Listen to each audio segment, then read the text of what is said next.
Bismillahirrahmanirrahim. Assalamualaikum warahmatullahi wabarakatuh. Saudaraku pemirsa MTA TV, saudaraku pendengar Persada FM dan MTA FM dimanapun saja Anda berada.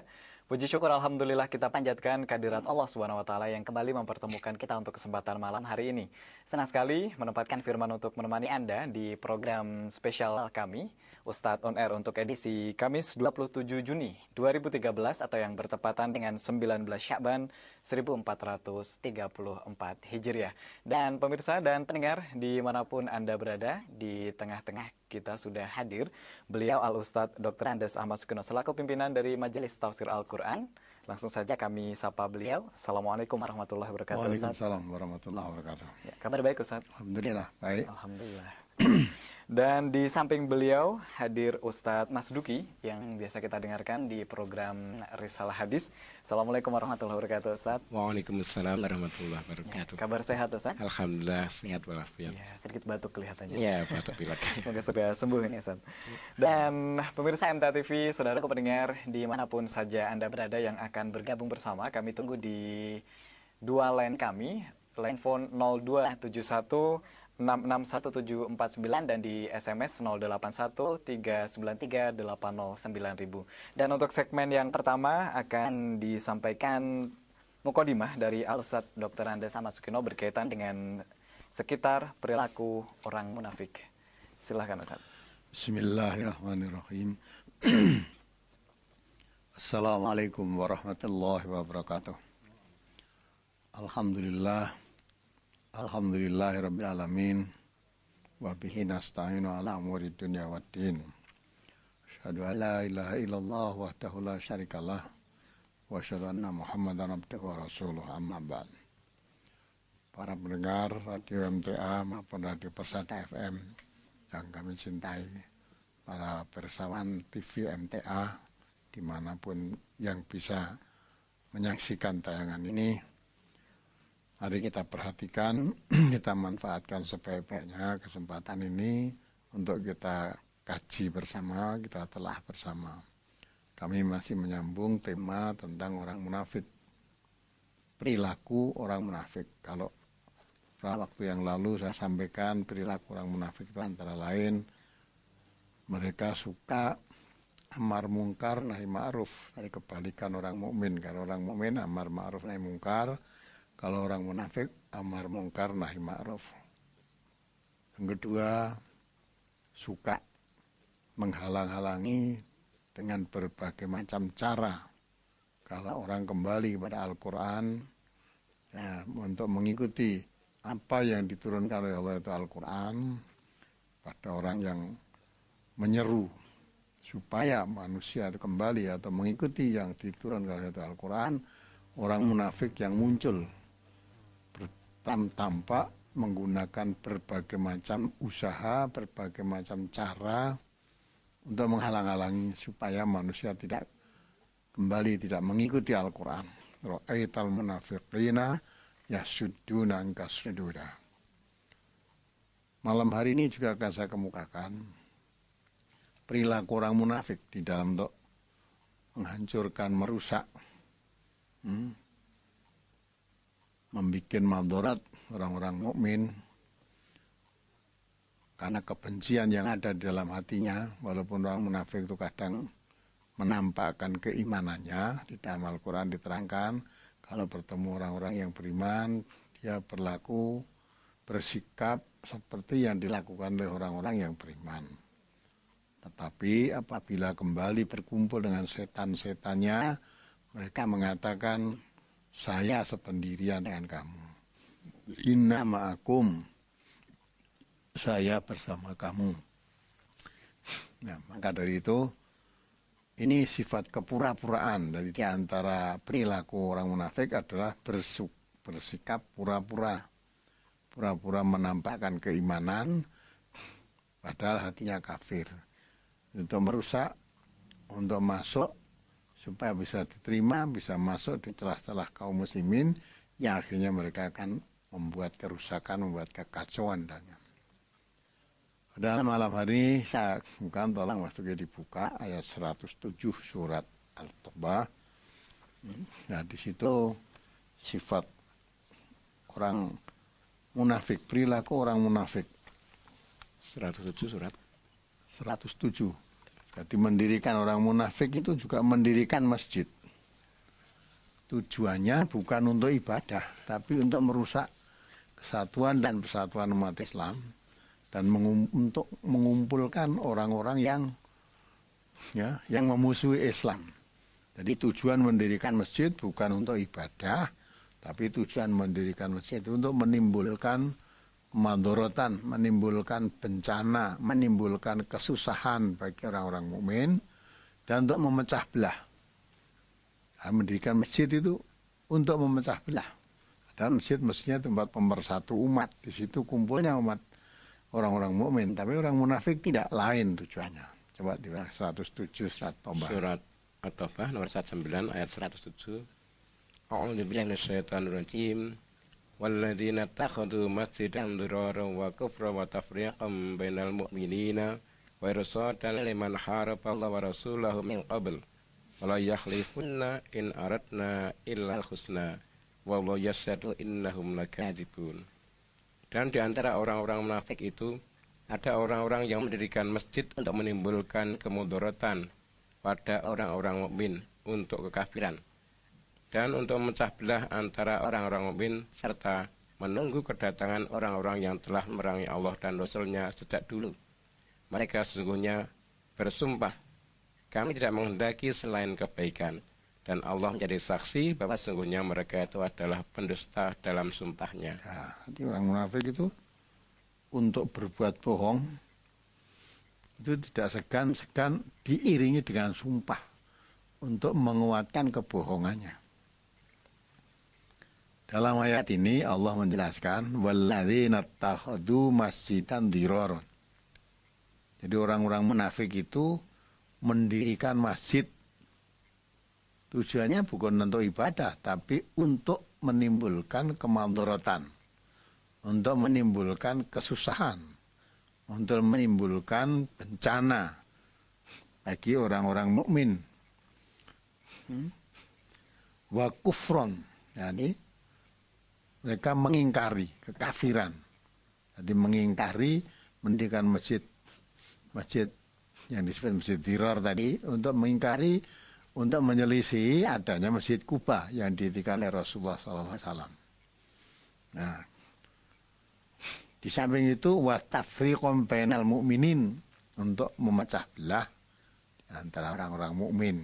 Jadi untuk mestinya yang berserakan, yang tidak bersatu itu disatukan, tapi orang munafik mendirikan masjid tujuannya untuk menimbulkan kemadharatan orang-orang mukmin, mengkufuri, ya, mengingkari adanya masjid Kuba tadi. Di samping itu untuk menimbulkan perpecahan di antara kaum muslimin, orang-orang mukmin, jadi menimbulkan perpecahan. Di samping itu wa irsadan liman haraballah wa rasulahu min qabl, sambil menunggu-nunggu orang yang telah memusuhi, memerangi Allah dan Rasulnya sejak dahulu.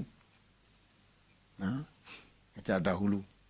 Dalam satu riwayat itu, jadi yaitu orang pendeta Nasrani yang ditunggu-tunggu kedatangannya untuk diharapkan datang di masjid itu, kemudian nanti untuk bersama-sama memerangi kaum muslimin karena mereka sudah lama memeranginya sejak dahulu. Nah, ini ditunggu-tunggu bisa syukur bisa gabung dengan orang-orang munafik tadi, nanti sementara datang ditampung di masjid tadi, masjid yang dibuat oleh orang-orang munafik tadi. Tapi sebelum sampai di situ, dalam perjalanan yang ditunggu-tunggu tadi mati. Sudah mati dalam perjalanan.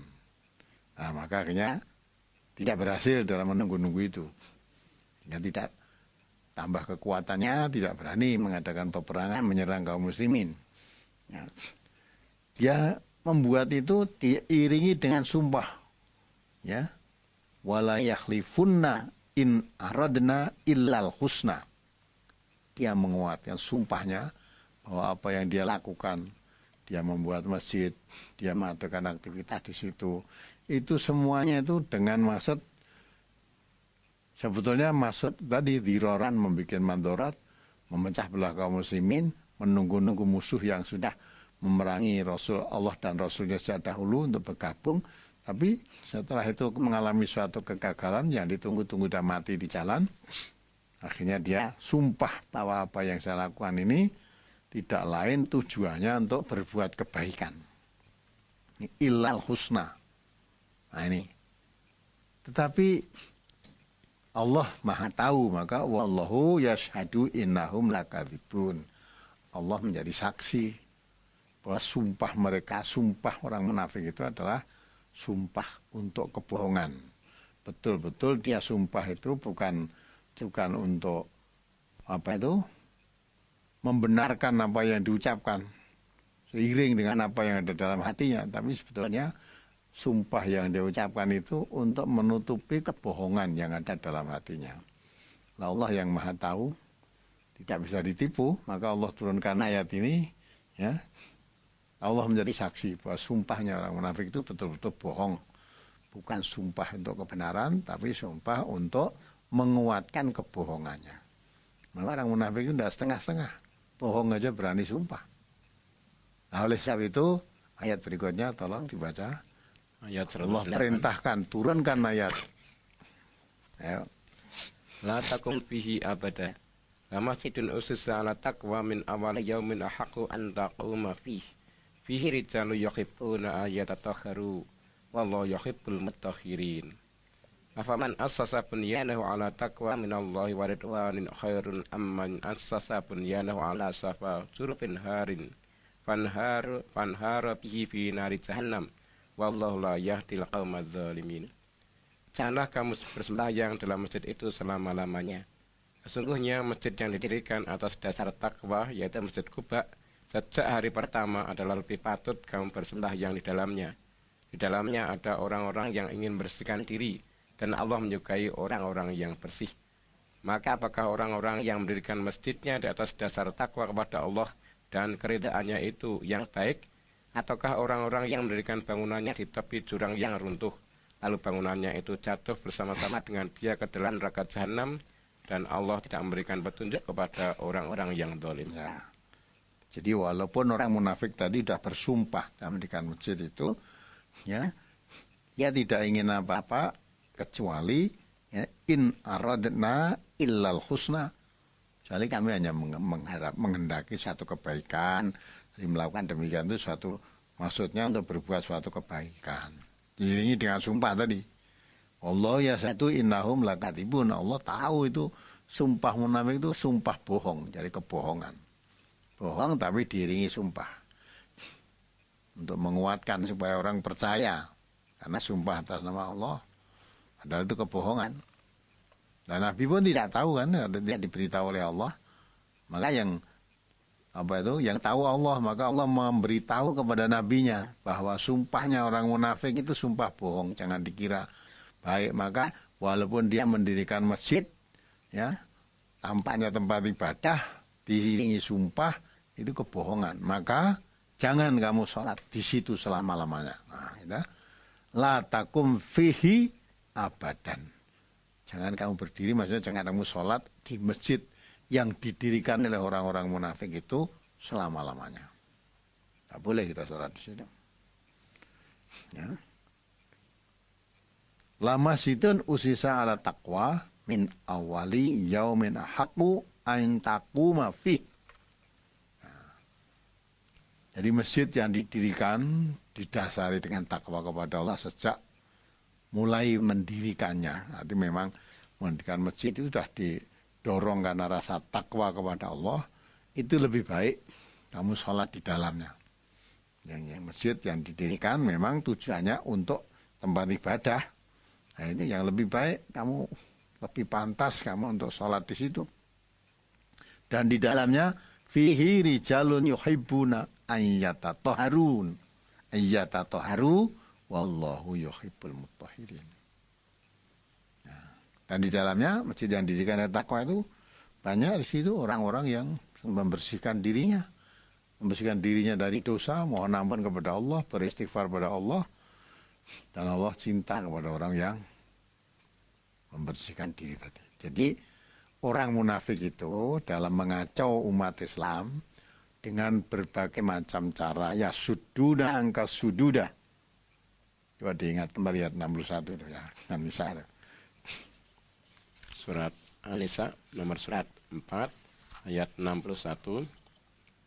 Wa idza qila lahum ta'alau ila ma anzalallahu 'alar rasuli ra'aital munafiqina yasudduna anka sududa. Apabila dikatakan kepada mereka, marilah kamu tunduk kepada hukum yang Allah telah turunkan dan kepada hukum Rasul.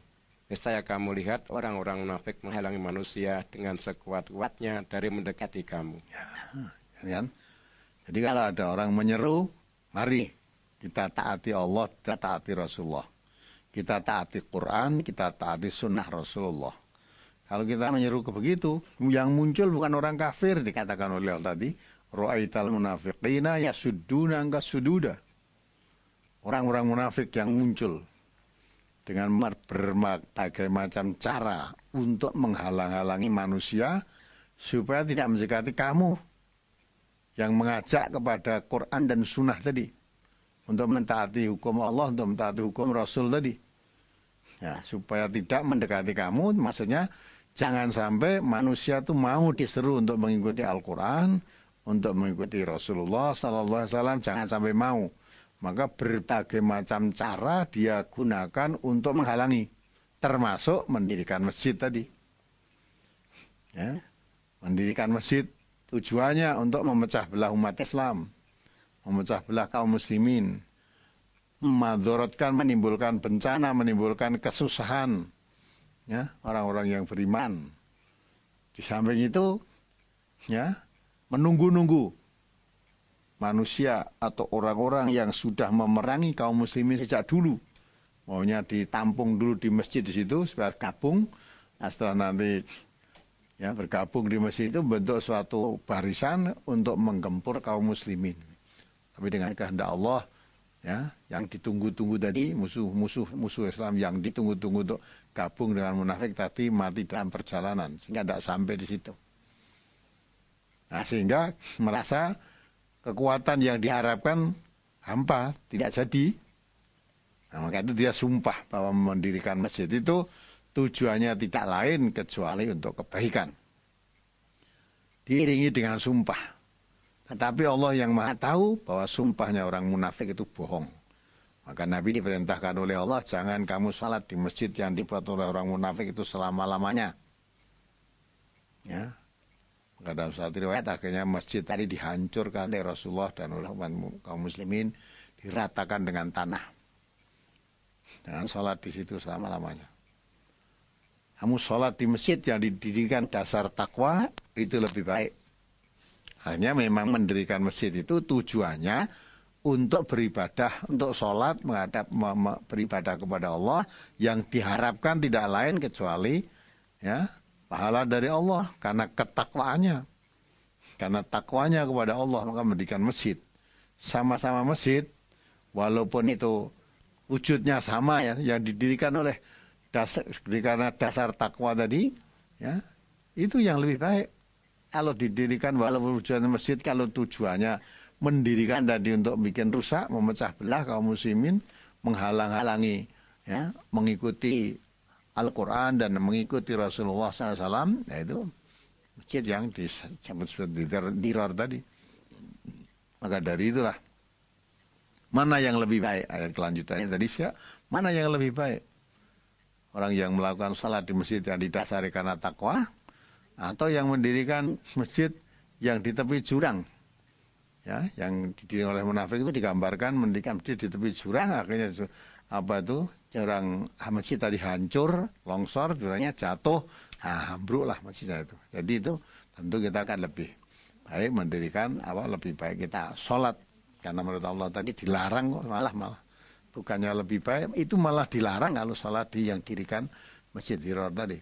Nah, kita sholat ya di masjid yang didasari dengan takwa pada Allah. Itulah para pendengar, para pirsawan, sifat munafik itu memang sangat mengerikan dan susah dikenal. Ya, susah dikenal. Tampaknya muslim tapi ternyata musuh dalam selimut. Lain dengan orang kafir. Kalau orang kafir jelas. Ya, jelas. dia tidak mengakui adanya Allah terang-terangan, dan tidak pernah dia kok mendirikan masjid atau masuk masjid atau beraktivitas seperti yang dilakukan orang-orang mukmin. Tidak, dia ketemu orang mukmin ya tetap kafir, menampakkan kekafirannya. Kalau orang munafik ini tidak, ketemu orang mukmin, kalau orang-orang mukmin melakukan apa saja dia ikut. Orang mukmin puasa, misalnya bentar lagi kita akan masuk bulan Ramadan. Kalau ketemu orang-orang mukmin yang puasa ya ikut puasa. Tapi nanti setelah keluar dari golongan kaum mukminin, ketemu setan-setannya ya makan, ya udah. Jadilah maunya dia itu bisa diterima di kalangan kaum muslimin, bisa diterima juga di kalangan orang-orang kafir. Nah, orang semacam itulah maka hukumannya oleh Allah lebih berat daripada orang-orang kafir yang nyata-nyata kafir. Kalau orang kafir katakan Allah walahum adzabun azim, akan diadab dengan adab yang berat. Kalau orang munafik fitarkil asfali minan nar, di neraka aja yang paling bawah, berarti lebih hina daripada orang-orang kafir tadi. Padahal orang munafik itu sok sholat barang, padahal orang kafir tidak sok sholat, tapi sholatnya ya pura-pura tadi. Sholatnya pura-pura, tidak karena Allah, tapi untuk menutup mata manusia aja, biar diaku, biar dikatakan bahwa saya itu orang muslim, bahwa saya itu orang yang beriman, maka yang dilakukan orang-orang yang beriman pun dijalani juga. Nah, maka itulah sifat kemunafikan itu. Kalau kita ada sifat semacam itu, jauhkan, betul-betul harus dikikis habis. Itu merusak semua amal kebaikan. Jadilah beberapa sifat kemunafikan, antara ini dikatakan Rasulullah, ya, bicara bohong, dipercaya khianat, kalau janji ingkar. Nah, itu kemunafikan. Kalau ketemu orang beriman, berlaku seperti orang yang beriman, ketemu setan menjadi setan lagi. Nah, ini yang terakhir ini saya katakan mendirikan masjid tujuannya untuk merusak, yang memecah belah kaum muslimin, menimbulkan mendorot, menimbulkan kesusahan pada orang-orang mukmin, ya, untuk memecah belah kaum muslimin. Nah, mudah-mudahan dengan mengetahui sifat-sifat munafik yang diterangkan oleh Allah maupun oleh Rasulullah, kita terjaga dari sifat-sifat tersebut. Bukan untuk melihat orang lain, tapi bersihkan diri kita dari sifat kemunafikan. Bagaimanapun juga kita berpura-pura kepada Allah, Allah tidak bisa. Ya, kita tutup, kita menghindar dari pengawasan Allah itu tidak bisa. Sampai di dalam hati, walaupun sudah diiringi sumpah, niatnya untuk kebaikan, tapi Allah langsung katakan dari sifat, ya. Sumpah orang munafik itu adalah sumpah untuk bohong. Nah, ini mudah-mudahan kita jauh dari sifat kemunafikan. Mudah-mudahan dipahami. Untuk khotimah ini kita masih menyambung keterangan orang-orang munafik pada waktu yang lalu. Terima kasih. Baik, terima kasih juga Ustadz untuk mukadimahnya. Jadi banyak hal yang kita dapatkan pendengar dan pemirsa MTA TV dimanapun saja Anda berada dari mukadimah oleh Al-Ustadz tadi. Satu hal yang barangkali perlu untuk dibahas lebih banyak lagi, bahwa ternyata orang munafik totalitas juga gitu Ustaz ya, untuk melakukan aksi-aksinya gitu ya. Sampai disebutkan dalam ayat tadi sampai bersumpah untuk sifat munafiknya. Dan tiba saatnya kami akan membacakan SMS yang masuk di 081393809000. Namun akan kami bacakan dulu pertanyaan yang masuk dari Bapak Santoso yang ada di Solo. Kami bacakan Ustaz pertanyaan Bapak Santoso. Yang pertama, ini ada 4 pertanyaan.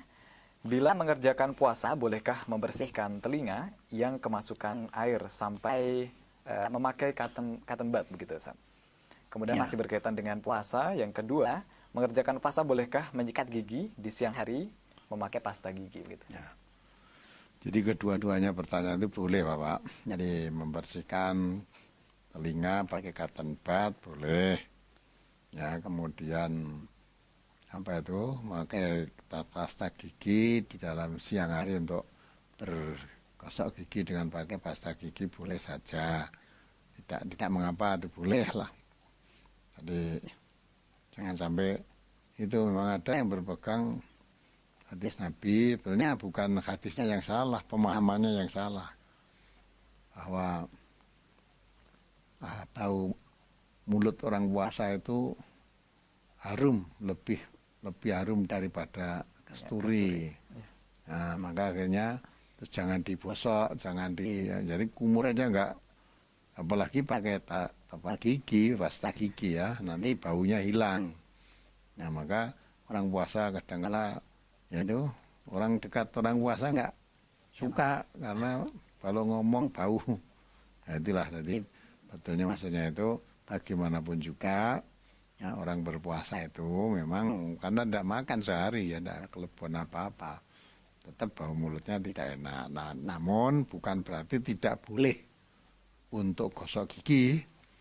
Ngomong itu gosok gigi termasuk Nabi aja mengatakan andai kata tidak khawatir memberatkan umatnya. Kita kan untuk bersiwak setiap mau sholat kok. Soalnya maksudnya gosok gigi gitu loh. Jadi boleh, itu tidak ada masalah. Baik. Pakai cotton pad boleh, untuk telinga tadi. Gosok gigi dengan pakai pasta gigi dalam puasa boleh. Ya. Kemudian 2 pertanyaan terakhir, bila mengerjakan sholat sunnah, apa juga membaca iftitah? Begitu, Ustaz? Oh iya, ya kan sholat sunnah ya pakai iftitah ya. Ya. Maka umumnya kadang-kala sholat tarawih itu cepat kan tidak pakai iftitah kan. Nah, karena sunnah. Oh sunnah, sholatnya sunnah. Tarawih sendiri ya sunnah ya. Jadi ya kalau waktu itu ya pakai iftitah lah. Apa yang dilakukan Nabi kita lakukan. Nabi merintahkan solu kamar atau sholli. Kalau Nabi mencontohkan sholat untuk mengikuti Nabi ya kita ikutilah. Pakai iftitah itu. Ya. Pertanyaan terakhir dari Bapak Santoso yang ada di Solo, batas akhir sholat duha itu jam berapa? Ya kalau batas akhir pakai jam memang agak kacau Pak. Karena jam itu kadang-kala berbeda-beda, berubah-ubah. Seperti sekarang ini, jam 8 itu sudah panas tinggi matahari. Karena subuh sekarang kan jam 3.20 ya, jam 4 ya, hampir setengah 4. Ya. Hampir, Subuhnya ya kira-kira hampir setengah 5 subuh. hampir setengah 5 ya. Kadang-kala setengah 4 subuh. Kan tidak mesti kalau itu dengan jam itu. Jam lah sekarang ini hampir ya 4.20 hampir setengah 5 lah. Kadang-kala subuh itu jam 3 berapa gitu loh. Bulan yang lalu nanti. Itu kan nah kalau itu dipatokin dengan jam, kadang-kala jam 6 itu matahari udah tinggi. Nah, maka yang tepat ya lihat saja. Kalau namanya waktu duha, itu waktunya ya kira-kira matahari setinggi tombak itulah waktu duha. Nanti sudah mendekati waktu duhur, ya waktu mendekati waktu duhur ya itu waktu duha sudah habis. Sudah habis, jadi ya jangan sampai kita hampir waktu duhur baru kita masih sholat duha kan sudah lewat waktunya. Nah itulah, kalau jam itu kadang berubah-ubah lah, jam 10 ya masih bisa lah sholat duha itu. Tapi lihat matahari itu kadang-kala itu terbitnya tidak ajak. Bulan-bulan apa itu subuh pagi, kalau subuhnya pagi jam 3.24 atau jam 4 sudah terbit apa waktu subuh lah, nanti matahari jam 6 udah tinggi. Ya. Nah inilah, jadi ya pokoknya jangan sampai mendekati waktu duhur, kalau udah hampir waktu duhur itu waktu duha sudah habis namanya. Gitu Pak ya. Baik, demikian tadi untuk Bapak Santoso yang ada di Solo. Terima kasih. Kemudian akan kami bacakan SMS yang masuk di 081393809000 dari Aditya yang ada di Ngawi ini, Ustaz. Ustaz, keluar mazi pada saat berpuasa itu apakah bisa membatalkan puasa begitu, Ustaz? Tidak membatalkan. Mandi tidak membatalkan puasa.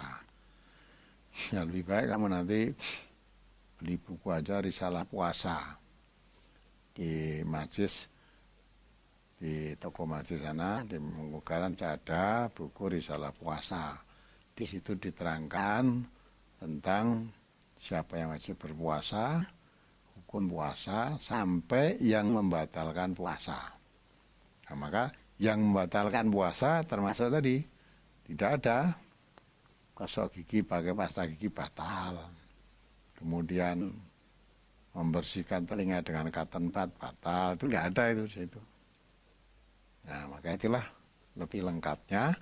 Bisa beli buku itu, di situ sudah disertai dengan dalil-dalilnya, sehingga kita berpuasa, beribadah dan sebagainya itu berdasarkan dalil yang ada. Ya, demikian untuk Mas Adit yang ada di Ngawi. Kami bacakan SMS selanjutnya dari Sunarti yang ada di Giri Tontro. Ustadz, yang menyebabkan wanita masuk neraka salah satunya adalah tidak sempurna agamanya. Bagaimanakah cara atau amalan apa yang harus bisa menutupi ketidaksempurnaan itu tadi, Ustadz, supaya kami para wanita bisa masuk surga? Begitu, Ustadz. Jadi bukan berarti ada diskriminatif antara Laki-laki dan laki perempuan termasuk surga. Allah mengatakan, a'udzubillahi minasyaitonirrajim, man amila sholihan min dzakarin wa unsa wa huwa mu'minun. Jadi wa huwa mu'minun. Jadi siapa beramal soleh, baik laki-laki maupun perempuan, dia didasari dengan iman tadi. Falanuhyiyanahu hayatan thayyibah. Maka kan diberinya ya kehidupan yang baik, maksudnya di surga.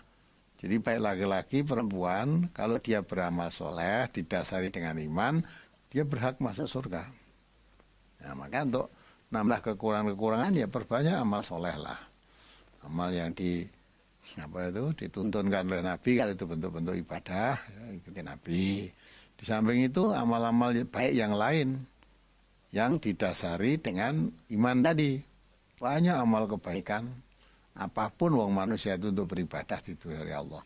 Maka apapun aktivitas kita ya, wa mahyaya tadi, wa mahyaya wa mati. Kalau itu aktivitas kita didasari dengan ibadah jadi amal baik.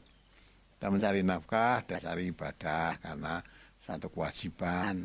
Ya, kita belajar didasari ibadah karena taat pada Allah. Ya, kita berbuat apa saja kalau mengharapnya ridha Allah jadi amal baik. Nah, amal baik lah itulah bisa menutup ya, kekurangan-kekurangan kita di dalam amal kebaikan tadi. Memperbanyak kebaikan akan menutup kekurangan-kekurangan. Sampai ibadah-ibadah sunnah aja kata Nabi. Sholat sunnah, berbanyak sholat sunnah, itu bisa menutup kekurangannya sholat wajib. Jadi mungkin sholat wajib ibaratnya nilainya agak kurang, tapi banyak melakukan sholat-sholat sunnah. Nah, kekurangan nilai daripada sholat wajib tadi ditutup dengan nilai-nilai banyaknya sholat sunnah tadi. Jadi kesimpulannya untuk menambah amal kebaikan ya apa saja, yaitu dengan mengharap ridhonya Allah. Kalau itu bentuknya ibadah ya mengikuti contoh Rasulullah. Kalau bentuknya amalia-amalia harian ya amal yang baik didasari mengharap ridhonya Allah, insya Allah dari amal baik. Menambah kekurangan-kekurangan kita.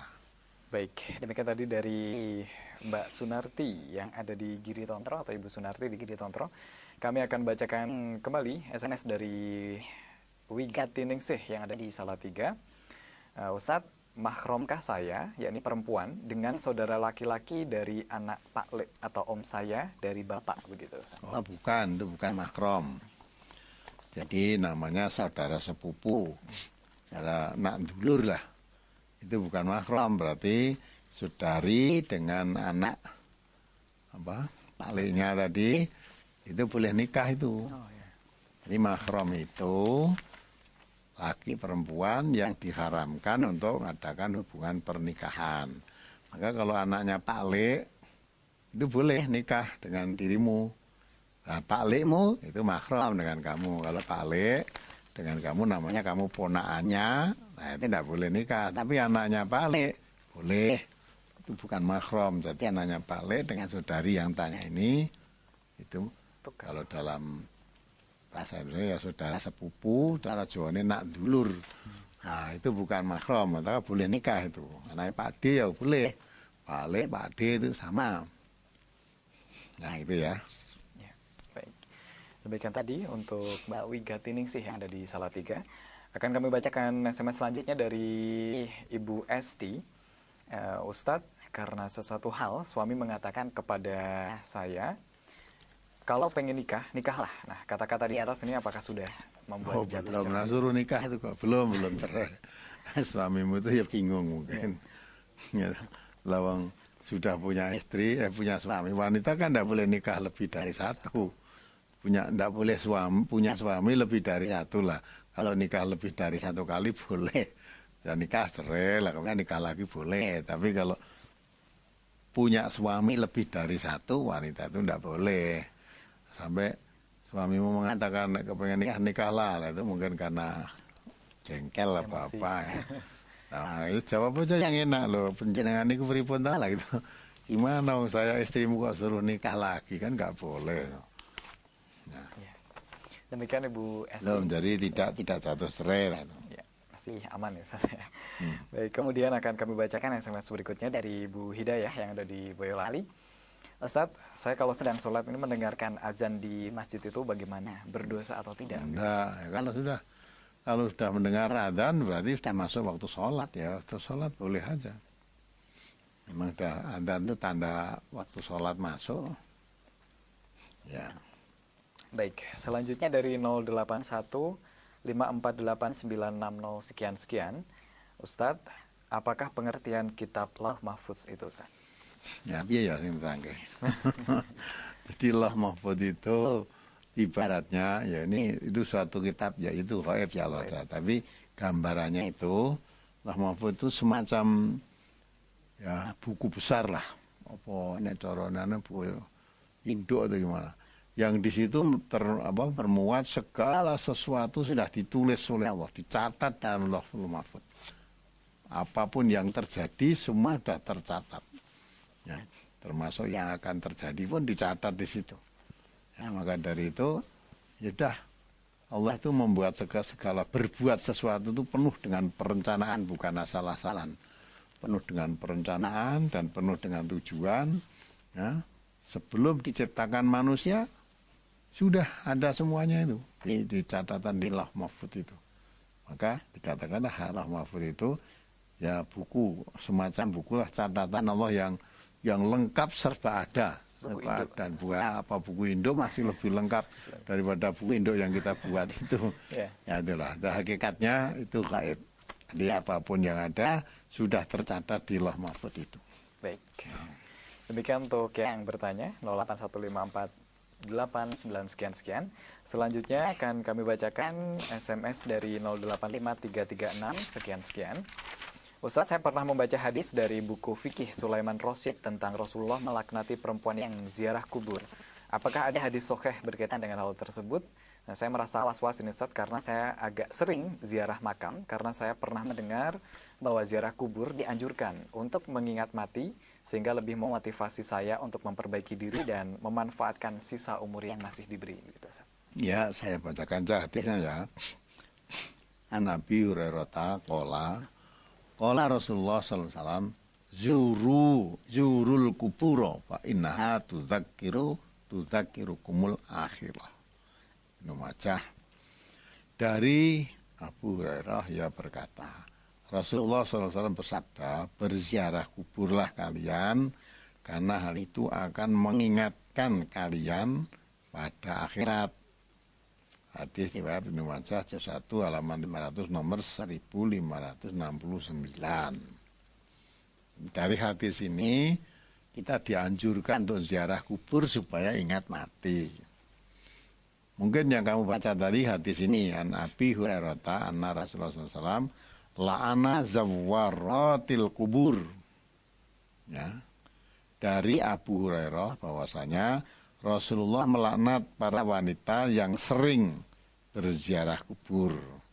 Di riwayat Tirmidzi juz 2 halaman 259 nomor 1061.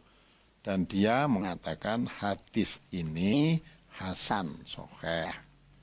Dari dua hadis ini kan tampaknya perlawanan, gitu? Yang satu menganjurkan ziarah kubur supaya ingat mati. Ya, yang satu menerangkan bahwa jangan sering-sering ziarah kubur, malah dilaknat oleh Rasulullah. Nah, akhirnya dari dua ini bisa diambil kesimpulan wanita ya boleh ziarah kubur itu boleh, tapi jangan sering-sering. Gitu.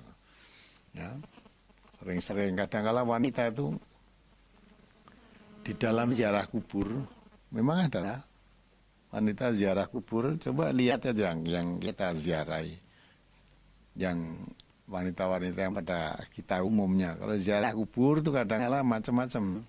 Terus kelingan yang sudah-sudah, maksudnya supaya kelingan mati. Ada ziarah kuburnya mungkin bapaknya, ya. Ketika masih ada bapaknya, atau mungkin suaminya. Ketika masih ada suaminya, terus teringat ya kebaikan-kebaikan, segala dicukupi kebutuhannya. ketika dimanja-manja, itu akhirnya di situ nangis bukan ingat mati terus mengenang apa itu kebaikannya. Nah, kebaikannya nangis dia tidak sempat mengingat aku mati bakal mati seperti ini. Di samping itu kadang-kala ya karena nangis di situ terus setan masuk di hati menyusahkan lagi seolah ya ditinggal mati bapaknya tinggal padahal sudah sekian lama.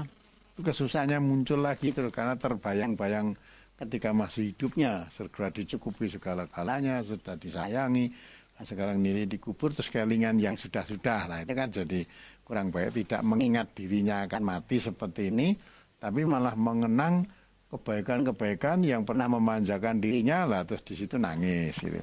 Maka jangan sering-sering lah. Sering-sering. Baik. Kemudian akan kami bacakan SMS selanjutnya dari Ibu Umi yang ada di Klaten. Ustadz, bagaimanakah hukumnya menerima uang dari calon kepala desa yang mau kita pilih? Gitu. Saat ini kebetulan calonnya ini cuma satu. Gitu. Boleh aja, nerima uang boleh. Syukur menerima yang banyak itu. Ya, calonnya 2 nerima uang ya boleh, asal tidak merupakan uang suap. Ya, misalnya calonnya 3 atau 2, kamu dikasih uang. Gitu, kasih uang, terima aja, 3-3-nya beri uang semua, terima semua aja. Nah kecuali kalau kamu tak kasih uang, nanti kamu milih saya, lah itu jangan mau, itu namanya suap, gitu. Suap namanya. Kalau dikasih uang terima aja lah, rasanya kok, uang opo ndak usah terima aja, kalau perlu minta lagi malah itu. Lebih banyak ya? Iya, sebab dia kalau tidak akan pilihan mungkin ya tidak ngedumi kok ya. Untuk ngedum kayak jalan sing akeh wae. Baik. Asal tidak mengikat, bukan merupakan suap yang penting. Baik. Demikian tadi untuk Ibu Umi yang ada di Klaten. Selanjutnya akan kami bacakan pertanyaan dari 087 7580 83 sekian. Dari Pacitan. Ustadz, tentang zakat, saya pernah mendengar radio, hasil padi saya mendapatkan 24 karung. Nah, zakatnya ini berapa gitu, Ustadz? Itu apa ambil modalnya? Dan kalau diganti uang, apa boleh begitu, Ustadz? Kemudian yang kedua, zakat jagung ini apakah sama dengan zakat padi? Mohon penjelasannya, Ustaz. Jadi sama, hasil panen itu tadian sama. Ya, dalam suatu hadis diterangkan kalau memang tanaman yang panen tadi ditanam tanpa biaya pengairan, tanpa raga dan sebagainya lah, itu zakatnya 10%. Tapi kalau tanaman tadi yang panen tadi tanamannya tanpa biaya, mungkin di tepi menjaga ke air dekat sumber misalnya, dekat atau air hujan sehingga tanpa biaya, zakatnya 10%. Kalau tadi 5%, yang pakai biaya itu 5%, yang tidak pakai biaya pengairan dan sebagainya itu 10%. Udah hitungan dewe, 10% misalnya. Tadi dapat 19 karung, 24 karung atau berapa itu. Ya kalau 5% ya 1/20-nya. Ya.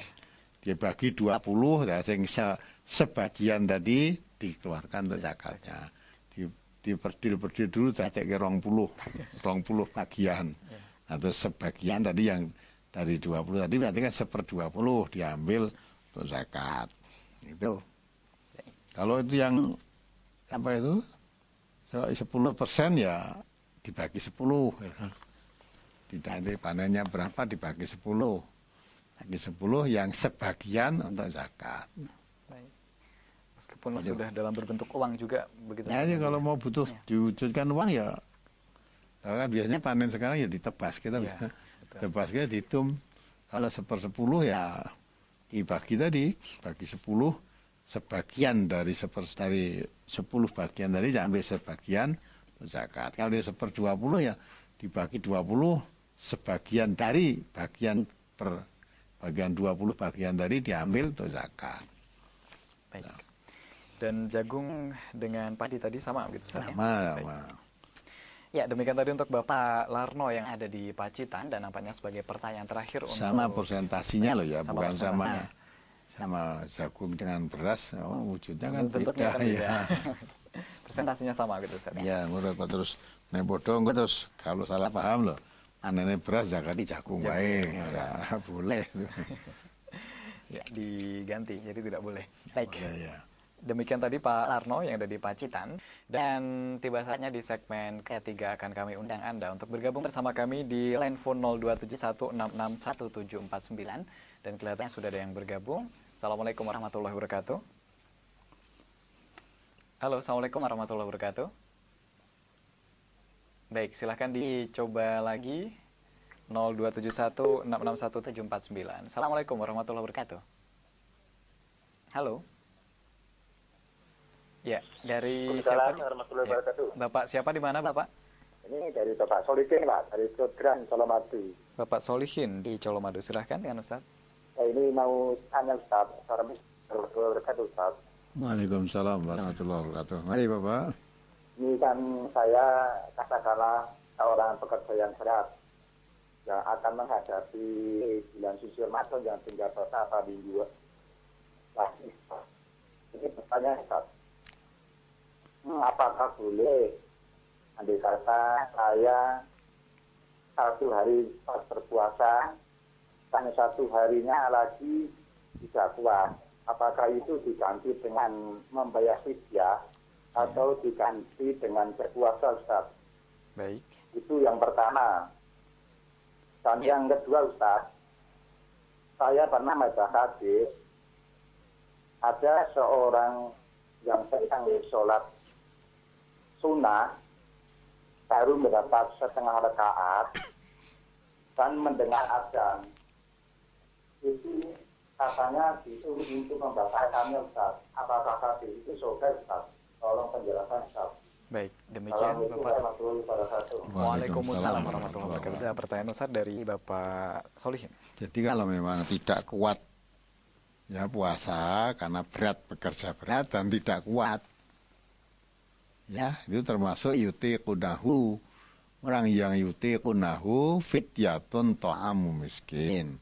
Ganti puasa yang ditinggalkan tadi, memberi fidyah, dimakan orang miskin, bukan puasa. Wong puasa nggak kuat itu kok. Gitu. Karena nggak kuat karena bekerjanya berat, sehingga gantinya bukan mengganti puasa, tapi ganti fidyah. Kemudian yang tadi Bapak katakan hadis tadi, saya malah belum membaca itu, belum ngerti. Kalau sudah mendengar adzan, ya bisa puasa apa? Ketika Salat melaksanakan sunnah. salat sunnah, Ustaz. Salat sunnah misalnya baru dapat satu rakaat, lalu kerungu adzan diputus, dibatalkan, itu saya malah belum tahu itu. Ya, yang saya tahu itu kalau memang mau sholat jamaah, ya di masjid misalnya mau sholat jamaah, kebetulan sampai di situ terus dengar qomat, nah itu tidak ada sholat kecuali sholat yang dikomati itu, maksudnya sholat jamaah tadi. Kita masuk masjid mau sholat sunnah, tahu-tahu muadzin sudah qomat, ya itu tidak boleh kita sholat apapun kecuali sholat jamaah tadi.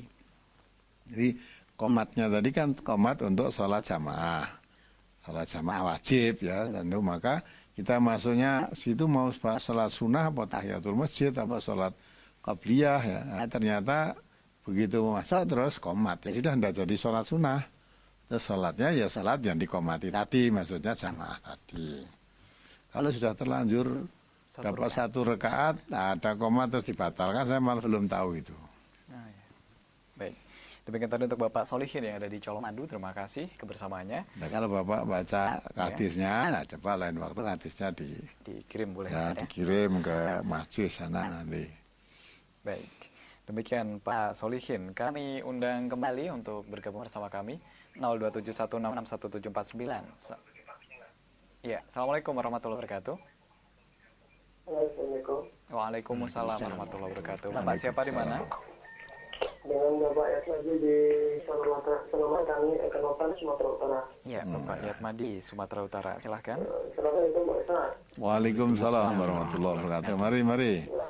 Apa yang ditanyakan? Pak Ustaz, yang saya tanyakan masalah sembelian Pak Ustaz. Sembelian. Iya Pak Ustaz. Apabila kita yang menyembelih itu orang salat, tapi digunakan dalam acara wirid Yasin yang kita kerjakan pada malam Jumat Pak Ustaz. Ya. Itu kita dikasih diantari, apakah sembelihannya itu bisa dibilangkan halal Pak Ustaz? Baik. Itu yang pertama Pak Ustaz. Masalah yang kedua, masalah tarawih Pak Ustaz, yang sebentar lagi akan kita laksanakan. Ya. Apakah ada contoh Pak Ustaz, bacaan surah atau Al-Fatihah itu apabila kita kerjakan di rumah berjamaah dengan keluarga, dibaca dengan sir, ada contohnya dari Rasulullah Pak Ustaz. Atas jawabannya kami ucapkan terima kasih. Assalamualaikum warahmatullahi wabarakatuh.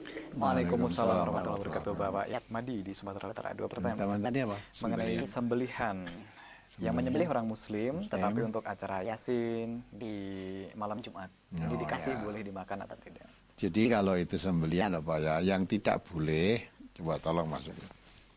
Innamal khamru wal maisiru wal ansobu. Nah, itu ya. Surat Al-Maidah ayat 90. A'udzubillahi Surat minasyaitonir rajim. Al-Maidah ayat 90. Nanti Bapak semak ya di situ. Surat Al-Maidah surat ke-5 ayat 90. Ya ayyuhalladzina amanu innamal khamru wal maisiru wal ansabu wal azlamu rijsum min amalis syaitani fajtanibuhu la'allakum tuflihun.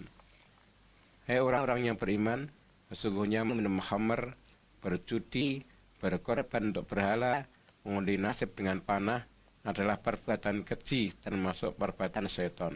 Maka jauhilah perbuatan-perbuatan itu agar kamu mendapat keberuntungan. Nah, jadi yang ada hubungan dengan sembelihan tadi wal ansobu. Di situ diterangkan berkorban untuk berhala, maksudnya untuk sesaji lah. Nanti menyembelih tujuannya untuk sajen itu haram dimakan. Ya, untuk sesaji tadi. Nah, kalau itu acara yasinan, membaca yasin di situ ya menyembelih apa ayam atau jadi memang untuk suguhan. Di membaca yasin kalau jadi suguh apa ya mau dia, ya dah. Nah karena membaca yasin, kelompok orang banyak, kepingin nyuguh makan. Nah lauknya disembelihkan ayam, boleh saja itu artinya halal saja dimakan, boleh dimakan. Karena bukan untuk sesaji itu, untuk nyuguh, untuk tamu ya. Untuk nyuguh tadi, jadi orang baca yasin di malam Jumat, kemudian menyembelih ayam untuk suguh makan nasi tadi, disuguh lah untuk makan, bukan untuk sesaji, bukan untuk selamatan, boleh saja itu dagingnya dimakan boleh, tidak haram itu. Yang haram itu ansop itu menyembelih untuk sesaji. Kemudian yang kedua Mengenai ya jadi sholat tarwih, sholat tarwih di rumah, gitu kan? Fatihahnya dibaca sir. Dibaca jar boleh saja, wong memang tarwih itu malam hari ya dah. Mau dibaca jar ya boleh saja, dibaca sir boleh saja.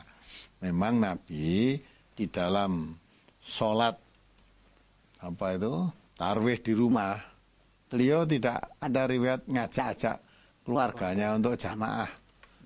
Untuk jamaah enggak ada. Yang beliau jamaah itu sholat di masjid, itu pun tidak ajak-ajak Nabi. Ya, yang ajak-ajak jamaah itu ya sholat wajib itu. Di masjid itu Nabi sholat pada malam Ramadan. Nah, kemudian ada sahabat yang tahu, terus langsung ikuti di belakang, makmum di belakangnya. Terus hari berikutnya orang yang tadi malam, misalnya malam ini banyak makmum sholat Nabi di masjid tadi, besok siang cerita-cerita dengan teman-temannya, apa di pasar, apa di mana, ceritalah bahwa malam saya sholat bersama Nabi.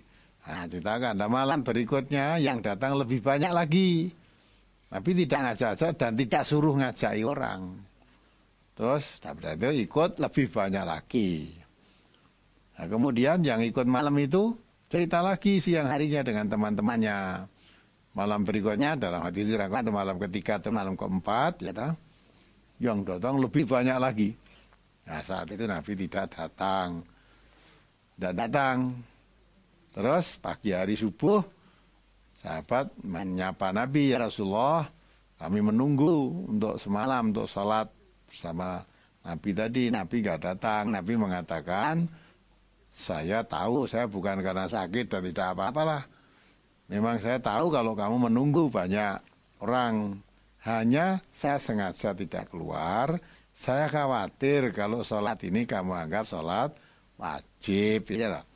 Maka Nabi itu tidak keluar, sholatnya di rumah. Nah di rumah itu apa? Jamaah dengan keluarganya tidak diterangkan di situ. Yang penting Nabi tidak keluar sama sholat di masjid itu, sholat malam dikerjakan di rumah. Nah, maka itulah akhirnya mau sholat jamaah di rumah juga boleh kalau dengan keluarganya. Ya, kalau mau sholat di masjid juga silahkan, juga boleh karena Nabi pernah melakukannya. Walaupun tidak ajak-ajak tapi diikuti, dimakmumi, Nabi tidak melarang, berarti suatu kebolehan. Itulah yang ada begitu. Baik, demikian tadi untuk Bapak Yat Maji yang ada di Sumatera Utara. Kami sapa kembali di belakang Bapak Yat Maji 661749. Assalamualaikum warahmatullahi wabarakatuh. Halo. Ya, dari Bapak siapa di mana? Oh, Assalamualaikum Pak Ustadz. Waalaikumsalam warahmatullahi wabarakatuh. Dari Bapak Dari siapa mana? di mana Bapak? Saya Pak Slamet dari Palembang, Pak. Oh iya, mari Pak Slamet. Ya, silakan. Ini kemalang masuk Pak Ustadz 3 poin Pak ya. Ya, monggo, boleh. Bonus 1 ini. Ini Pak, saya pernah diwanti-wanti dengan kiai saya. Sekarang saya almarhum Pak. Iya. Kalau bulan ruah itu arwah-arwah pada pulang nilai anak putu. Maka jangan sekali-kali kamu buang sisa banyu di gelas itu dari rumah dikapyukkan keluar. Itu Pak, apakah ada hadisnya? Yang kedua kali Pak, tentang nyadran Pak. Saya ini sebetulnya kelahiran Klaten, Kecamatan Gantiwarno, tapi saya di Palembang ini sudah 40 tahun. Ya. Dan setiap bulan nyadran, saya pasti kirim duit walaupun seberapa untuk saya kirimkan ke keluarga yang masih di Jawa itu untuk urun nyadran simbok saya Pak. Nah saya setelah ngaji di MTA ini, saya berhenti untuk ngirimi itu Pak. Di dalam hati memang ada rasa yang gimana ya, kurang enak dengan saudara-saudara ini kok pegel begitu mungkin. Itu yang kedua Pak ya. Ya. Yang ketiga Pak, ini tentang menjelang bulan puasa ini, kebanyakan kawan-kawan ini pada tadarus sampai tengah malam. Ya. Termasuk orang rumah ini, apakah kalau yang baca-baca nanti kalau sudah tanggal sekitar 27 begitu kataman motong ayam makan bareng-bareng. Baik, Itu apakah dapat pahala apa enggak Pak ya? pahala. Saya kiranya itu Pak, terima kasih atas jawabannya. Akhirul salam, Assalamualaikum warahmatullahi wabarakatuh. Waalaikumsalam warahmatullahi wabarakatuh Pak. Selamat di Palembang. 3 pertanyaan Ustaz. Ya. Yang pertama, dilarang membuang sisa air. Ya itu sebetulnya Pak Slamet itu tanyanya jangan kepada saya, kudunya kepada kiainya dulu gitu. Ya toh? Meninggal. Yang bulan ruah jangan nyiram ke air karena rohnya bulan ruah itu do tilik ngomah. Gitu, ya, tilik ngomah kok dikapyuk banyu, mestinya karepe kan gitu loh. Nah, mestinya tilik ngomah itu ya dipakai ke wedang panas kental gitu. Nah, kok malah dikapyuk banyu. Lah itu saya tidak tahu itu. Kok tahu malah rohnya do pulang ke rumah itu, roh itu siapa tahu. Orang hidup ini dengan orang mati sudah alamnya berbeda. Ya toh? Kok saya kok bulan ruah tilik ngomah itu kok kayak kepenak men loh. Di sananya tuh manggone nang ngendi itu. Jadi saya belum tahu itu. Mestinya kamu tanya kepada kiai yang menerangkan dulu itu. Ya, kalau dalam Quran atau dalam hadis kami belum pernah mendapatkan sasi ruah terus roh-roh do pulang. Ya, mulai jadi nyakapyuk banyu neng lawang kemudian pas mlebu ya kok kekapyuk kan dia. Nah, ya, kasihan pada dia. Nah, itu kalau ditanyakan dari dalil Quran dan sunnahnya itu tidak ada, itu kami tidak jelas, itu tidak ada. Karena roh itu sendiri Nabi aja nggak tahu kok malah ini kamu tahu itu gimana? Ya, pernah Nabi ditanya yas'alunaka anir ruh, ada orang bertanya kepadamu tentang roh. Ya, Nabi diperintah untuk menjawab huwa min amri Rabbi. Tentang roh itu urusan Tuhanku, kami tidak tahu. Jadi roh itu setelah mati, rohnya di mana itu nggak tahu. Kok malah itu tahu pulang itu gimana itu? roh-roh do pulang kabeh. Wah, ini kebaik menggon nanti ya. Nah, itu jadi kalau ditanyakan dalil hadis Qur'annya sampai hari ini saya belum tahu dan saya yakin itu tidak ada. Ya. Yang kedua, ini sudah tidak mengirim uang lagi, ini merasa tidak tega gitu. Nah, lebih baik ya apa itu yang dikatakan nyadran itu ya, kirim uang. Nah, itu kirim uang kan untuk bancaan nyadran. Untuk bancaan itu dalam Islam juga tidak ada. Lebih baik kalau ngirim uang jangan bulan ruah. Biar untuk yang hidup itu, jangan untuk orang yang mati. Ya, orang mati itu tidak butuh kiriman apa-apa ya toh. Jadi orang mati itu kalau orang Islam diberikan, dimandikan, dikafani, disolatkan, dikubur, dah lengkap itu sudah.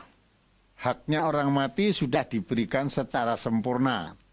Nah, terus setiap hari kita mendoakannya. Kalau orang matinya tadi ketika hidupnya dia sholat, didoakan, dimohonkan ampun setiap saat. Tidak usah menunggu bulan ruah setiap saat. Maka ada doa kan, Allahumma ighfir lil mu'minina wal mu'minat wal muslimina wal muslimat al ahya'i minhum wal amwat. Jadi Allah, kita mohon ampun kepada Allah, memohonkan ampun kepada Allah, orang mukmin laki-laki maupun perempuan, orang muslim laki-laki maupun perempuan yang masih hidup maupun yang sudah meninggal. Kalau itu orang tua kita doakan setiap saat. Rabbighfirli wali walidayya warhamhuma kama rabbayani shagiron. Nah itu bagus, tidak nunggoni apa ndongake ajak pendak ruah ya. Ya itu bakhil malah gitu ndongake wong tuane kok mau pendak ruah ya. Apalagi pendak ruah dungane mbuh mung dikirim apa itu? Slametan tadi boleh ayam apa ya. Padahal alasannya tunggu nyameti sing mati, padahal sing mangan sing urip. Ya menyembelih tadi kan yang makan yang hidup. Sing tinggu alasan iku wong mati ya, Pak. Sing mati udah ndak mengatakan apa-apa. Ya tiap anu pendaan mati, yang pendaan yang mati nyembelih makan itu yang makan yang hidup itu. Nah, jadi kalau mau mendoakan saudaranya yang sudah meninggal setiap saat tidak usah menunggu bulan ruah. Nah sekarang karena mungkin sudah tradisi, itu tradisi ya di Jawa itu memang begitu. Bulan nyadran, bulan nyadran nanti arep puasa atau padusan kan itu orang ganti warna kan ya gitu toh. Padusan katanya nek arep kalau mau puasa itu nek ora adus puasane tidak sah. Mlete padusan kalau dulu ya dipengging apa dicokro sana ada campur aduk laki perempuan jadi satu. Soalnya padusan sesuk mau puasa. Itu dalam Islam juga tidak ada tuntunannya, tidak ada. Itu tradisi bangsa kita itu. Tradisi. Maka dari itu lebih baik diberitahu bulan ruah ini saya tidak usah ngirim uang yang untuk orang mati, tapi saya kirimkan selain bulan ruah untuk yang hidup lah gitulah. Untuk kepentingan yang hidup itu lebih baik, lebih manfaat. Yang kedua, yang ketiga apa tadi? Mengenai tadarus sampai boleh tadarus. Memang di bulan Ramadan memperbanyak baca Quran bagus. Sampai khatam berapa kali berarti boleh saja wong baca alif lam mim saja dapat 10 apa 30 kebaikan apalagi sampai khatam. Sampai berulang kali khatam ya bagus itu. Nah, bagus lah. Terus setelah khatam ya makan bareng mau di masjid orang banyak ya toh, makan bareng-bareng sisa nunggu sahur. Belah ayam, belah wedhus, sahur bersama, sesuk poso nang masjid boleh saja itu untuk puasa makan sahur bersama. Ya toh? Boleh itu. Nggak, artinya sembelihannya halal untuk makan bersama di masjid bareng-bareng bar tadarus kan mungkin bar tadarus ya lapar. Boleh itu nggak apa-apa. Silakan. Tadi yang sempat ditanyakan ini dapat kebaikan atau tidak? Nah, perkara dapat pahala apa tidak, saya tidak tahu itu. Gitu. Nah, kalau dari hadis umum menerangkan memang membaca Al-Quran itu tiap huruf ada kebaikannya. Nabi mengatakan alif lam mim jangan kamu katakan 3 huruf, 1 huruf. Itu alif 1 huruf, lam 1 huruf, mim 1 huruf. Jadi alif lam mim itu sudah dapat 3 huruf. Tiap huruf satu kebaikan. Jadi baca alif lam mim itu 10 kali 3 berarti 30 kebaikan. Itu kan. Nah, itu perkara pahala itu udah urusan dengan Allah. Yang penting kalau kita beramal baik, niatnya hanya mengharap ridhonya Allah, Allah tidak menyia-nyiakan amal seseorang. Innallaha la yadzlimu mithqala dzarrah wa in taku hasanatan yudha'ifha wa yu'ti min ladunhu ajran 'azima. Jadi kalau kita memang amal baik, Allah tidak menyia-nyiakan amal baik seseorang walau sebesar dzarrah. Ya, amal itu sebesar dzarrah, kalau itu kebaikan dilipat gandakan oleh Allah, baru diberi pahala. Nah, gitu Bapak yang tanyakan. Demikian Pak Selamat yang ada di Palembang. Terima kasih kebersamaannya. Kami sapa kembali 0271661749. Assalamualaikum warahmatullahi wabarakatuh. Halo. Assalamualaikum. Waalaikumsalam warahmatullahi wabarakatuh. Dari Ibu siapa, di mana Ibu? Saya Ibu Tuti dari Riau, Pak Ustadz. Ibu Tuti. Dari Rio, ya monggo Ibu. Alhamdulillah bisa bergabung karena susah sekali untuk bergabungnya. Ya, alhamdulillah. Iya, alhamdulillah. Mari Ibu, apa yang ditanyakan? Saya mau tanya tentang mandi jinabat itu Ustadz. Ya. Dulu saya dengar katanya kalau kita mandi jinabat itu ke siangan, kita bisa membasahi sebagian anggota kita, kaki atau tangan apa-apa gitu. Sholat dulu terus nanti mandi gitu. Apa yang demikian itu benar atau salah gitu Ustadz? Ada tuntunannya apa enggak gitu? Ya. Baik. Nah, terima kasih Ustadz, itu Satu aja. pertanyaan. Assalamualaikum warahmatullahi wabarakatuh. Waalaikumsalam warahmatullahi wabarakatuh. Itu salah besar. Jadi salah besar Ibu. Orang mau salah kecil, besar. Jadi orang janabat itu dalam keadaan junub tidak boleh sholat. Ya, sebelum mandi lah kok malah sholat dulu baru mandi, terus mandinya cuma kakinya apa bagian-bagian kaki dulu, tangan enggak. Jadi mandi janabat itu ya, kalau kesiangan karena bangunnya bar janabat malam hari kumpul sama suami terus tidur ya, bangunnya kesiangan jam 6 baru bangun, matahari sudah terbit, ya jangan terus sholat dulu terus baru mandi kakinya bagian-bagian, tidak ya, mandi dulu baru sholat gitu lah. Jadi kalau dalam keadaan junub itu sholatnya tidak sah ya, karena itu hadas besar harus mandi. Kalau hadas kecil walaupun ya hadas kecil mestinya cuma wudhu, itu kalau bangun tidur kesiangan terus sholat dulu baru wudhu ya tidak sah, ya wudhu dulu baru sholat. Karena syarat sahnya sholat itu bersih dari hadas besar maupun dari hadas kecil. Maka kalau mau sholat hadasnya dibersihkan dulu. Hadas kecil bersihnya dengan wudhu, hadas besar bersihnya dengan mandi. Jadi yang dilakukan tadi itu salah besar. Jadi Ibu ya. Demikian untuk Ibu Tuti yang ada di Riau. Terima kasih kebersamanya. Kami sapa kembali 661749. Assalamualaikum warahmatullahi wabarakatuh. Halo. Ya, silahkan dicoba kembali 0271661749. Assalamualaikum warahmatullahi wabarakatuh. Halo. Halo. Ya, Bapak siapa di mana Bapak? Waalaikumsalam.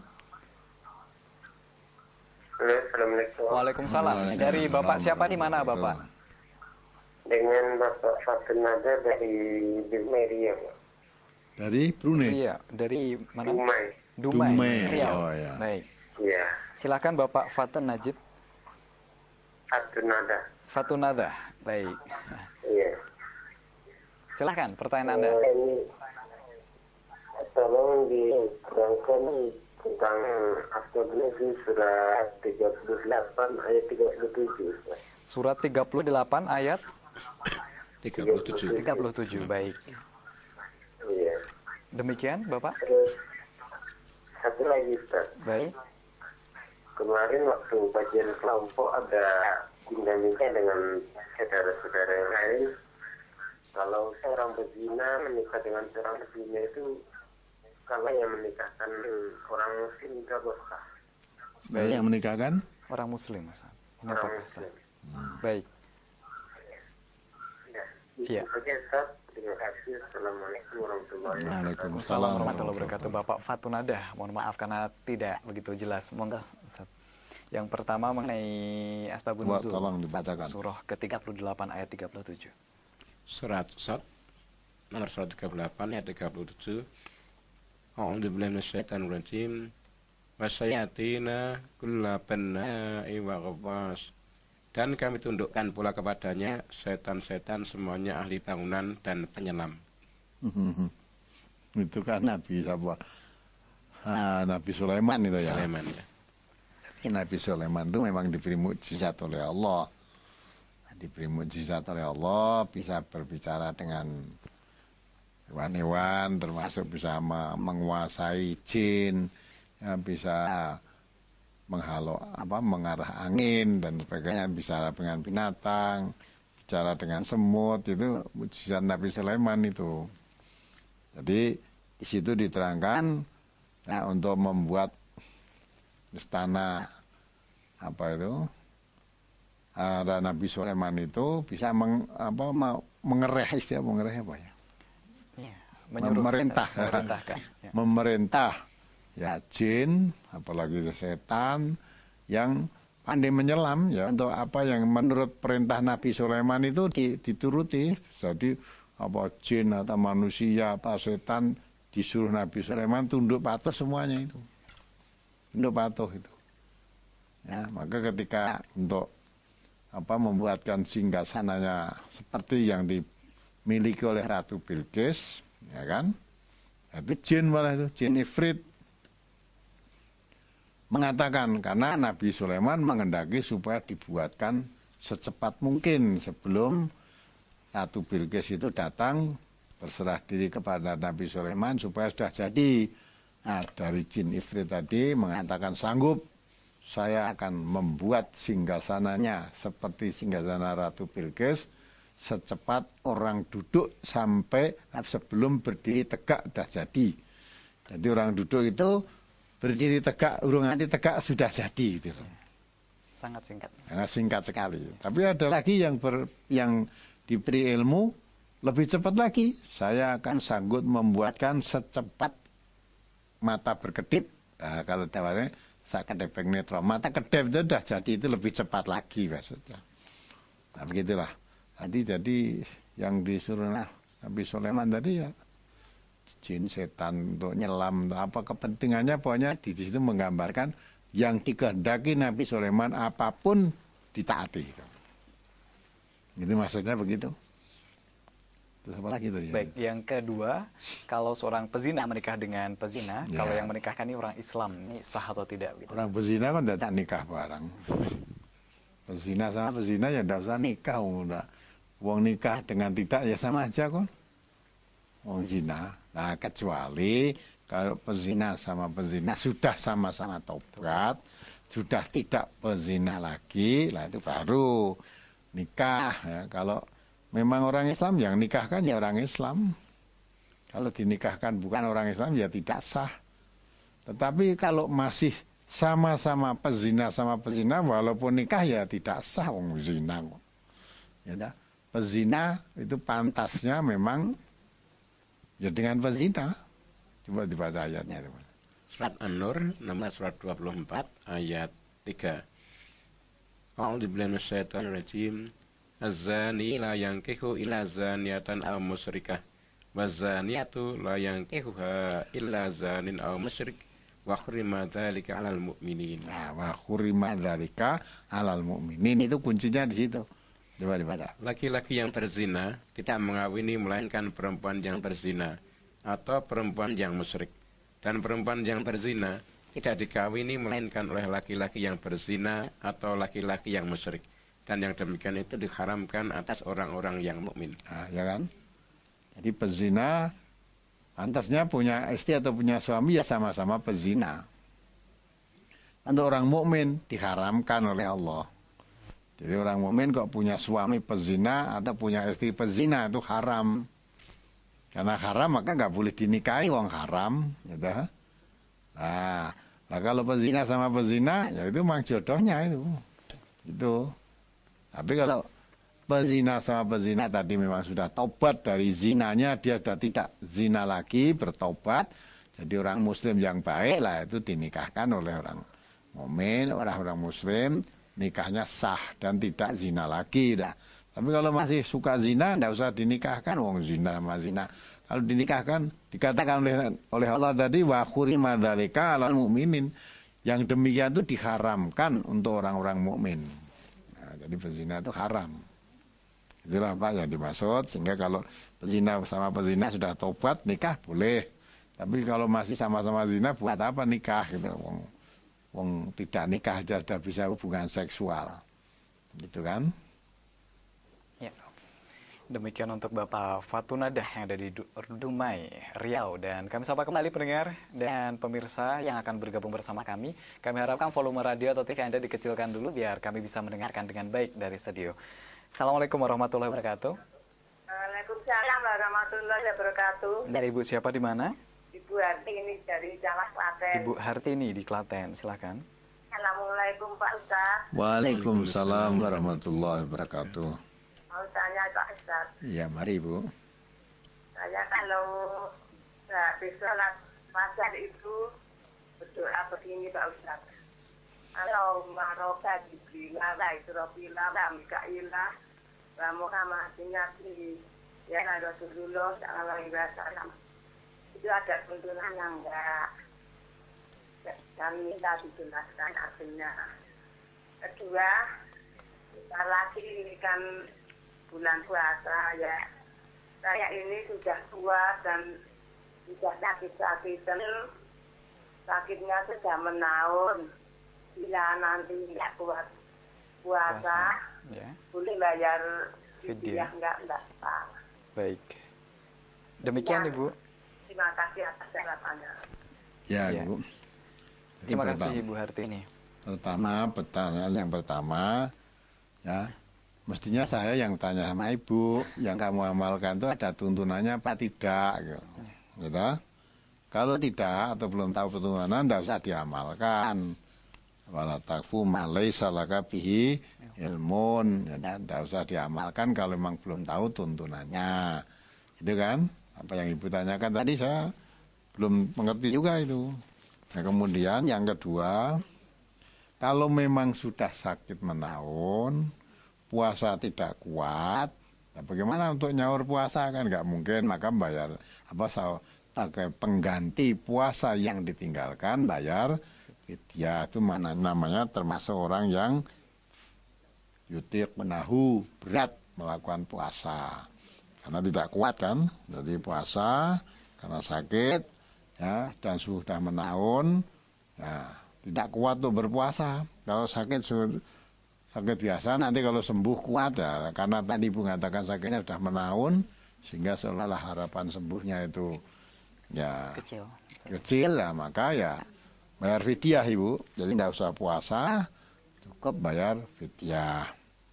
Kalau sakit biasa misalnya diharapkan kesembuhannya ya sembuh, nah orang yang sakit meninggalkan puasa, nanti kalau sudah sembuh gantinya membayar puasa ya, termasuk itu orang yang musafir, orang karena sakit tidak bisa berpuasa ya, ketika sakit atau ketika musafir meninggalkan puasa Ramadan tadi, nanti kalau sudah sembuh faidatum min ayyamin ukhor, diganti puasa pada hari lain. Tetapi kalau berat karena sakitnya menahun, harapan sembuhnya kecil sehingga tidak kuat berpuasa, fidyatun ta'amu miskin, maka memberi makan kepada orang miskin, membayar fidyah.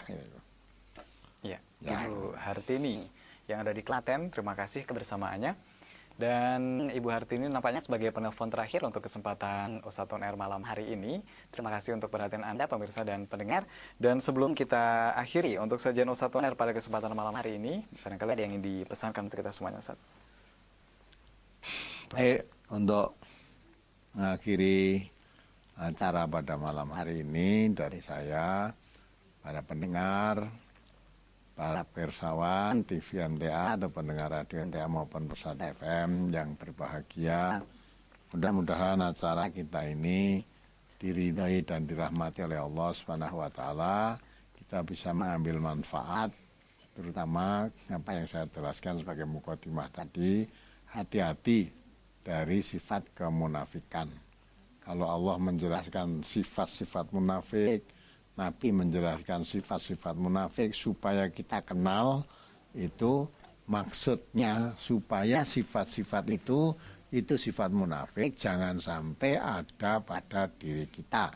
Dengan kata lain, setelah kita mengenal sifat-sifat kemunafikan atau orang-orang munafik, kita berusaha keras jangan sampai sifat-sifat itu ada pada diri kita. Bukan untuk membaca orang lain. Nah, maka untuk itu kita tetap berusaha, karena munafik adalah suatu penyakit yang kronis, ibaratnya penyakit kanker yang susah untuk diobati.